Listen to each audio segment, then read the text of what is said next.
Guys, मैं नेहा मलिक हाजिर हूँ आपके साथ एसिड्स बेसिस एंड सॉल्ट्स में।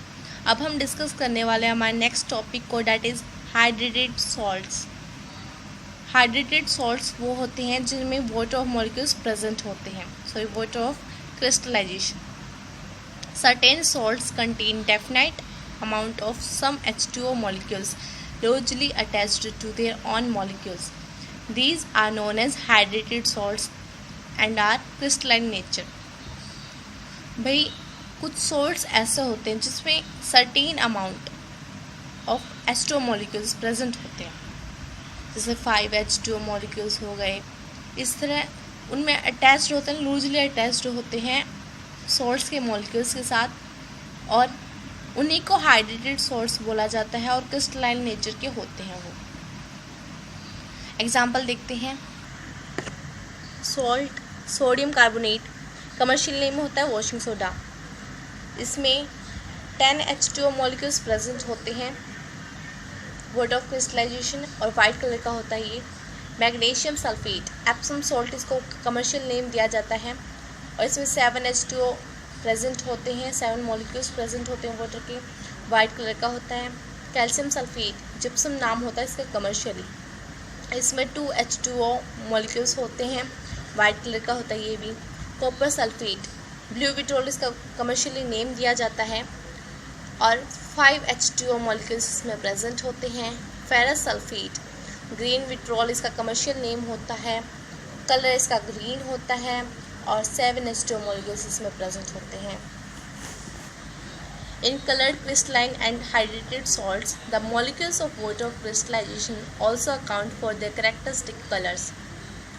जो कलर क्रिस्टलाइन और हाइड्रेटेड सॉल्ट्स होते हैं उसमें जो molecules of water of crystallisation होते हैं वो कैरेक्टरिस्टिक कलर्स के लिए भी जिम्मेदार होते हैं। Thus, upon heating a hydrated salt, एक hydrated salt को heat करने पर its color changes, since molecules of water of crystallization are removed and the salt become anhydrous. जब उसका heat किया जाएगा तो उसके जो water of crystallization है वो remove हो जाते हैं और salt है वो anhydrous हो जाता है। जैसे CuSO4 not 5H2O is heated gives CuSO4 plus 5H2O। ये ब्लू कलर का होता है, ब्लू विट्रोल, लेकिन जब इसको हीट किया गया तो वाइट कलर का अनहाइड्रस सॉल्ट मिला हमें। अगर अनहाइड्रस सॉल्ट में वाटर डाला जाए तो हमें वापस ब्लू विट्रोल मिल सकता है। It is interesting to note that the crystalline salt containing molecules of water of crystallization are not actually wait.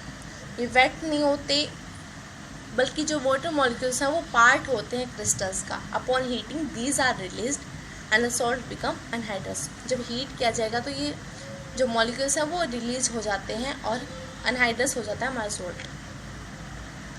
अब बात करते हैं वाटर ऑफ क्रिस्टलाइजेशन की। वाटर ऑफ क्रिस्टलाइजेशन होता क्या है?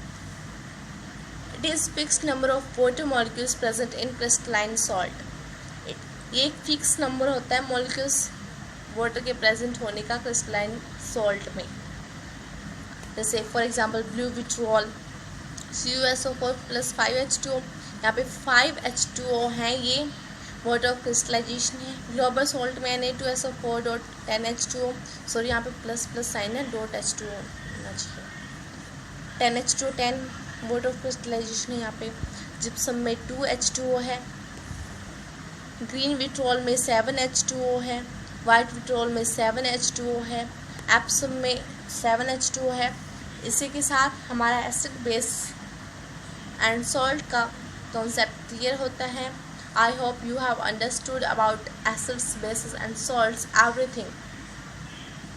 इसी के साथ आज का लेक्चर ख़त्म होता है and chapter is also completed.